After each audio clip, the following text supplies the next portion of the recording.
Okay, I was asked by the Defense Department to give an unclassified presentation to a group of people from NATO.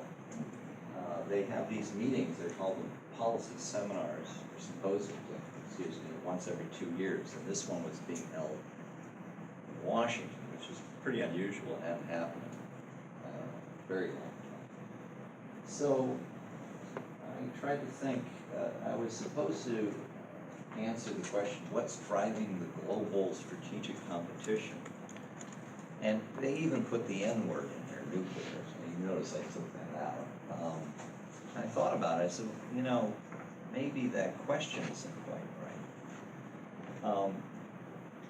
Maybe we need to take the word nuclear out because, in a sense, whatever the strategic competition is, nuclear or non-nuclear, what's driving it isn't nuclear weapons anymore.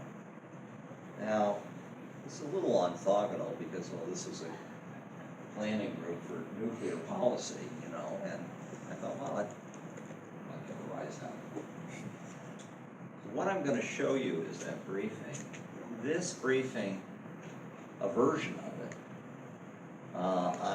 I gave at the University of Chicago, my alma mater, and I sent it to someone who I have some connection to, not much. That would be, is this thing okay? Rita? Thank you, yes. It is, oh, that's fine. I have some connection, not much, to the National Security Advisor.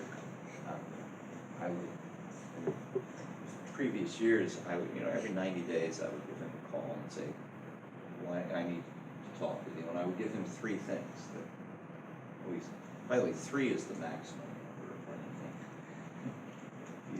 If you go and brief people for more than 3, you may never be invited back.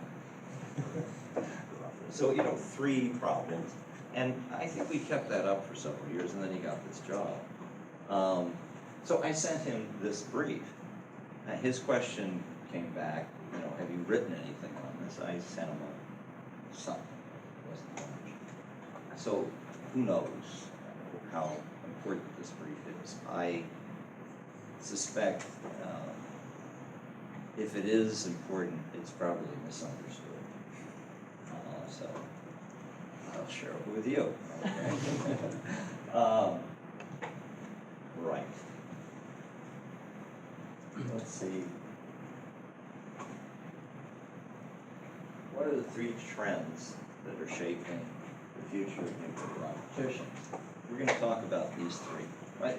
This is my view, you know, as my father was in the liquor industry, would say, if you can find a better scotch, buy it. You know, you may want to come back at me and say, no, those aren't the 3, okay? But this is what I make of it. I think it's, the first one is something which has been discussed since at least the mid-60s, and that is the possibility that civilian nuclear infrastructure for making electricity will be exploited by someone to make bombs. I think, and we'll get into this, that this is an important area that will present problems potentially, the likes of which we have never handled before. And I'll get into that. Each one of these is up here because they're not inevitable and they're off-ramps. I don't generally talk about the facts, I talk about problems. Facts are, we're all going to die. You know? Problems are my need words. Do something about the need, not the other. So, same thing here. The second one is, in ways that I don't think people have given much thought to, missiles are getting faster, they're more accurate, they're going to be more plentiful, and they're going to change the nature and character of warfare beyond anything we've seen. And that's going to produce a crisis. I'll give you the punchline. With enough missiles, you can run out of targets, military targets. And when you run out of military targets, then the big question occurs, how many people do we want to murder? You go for innocence.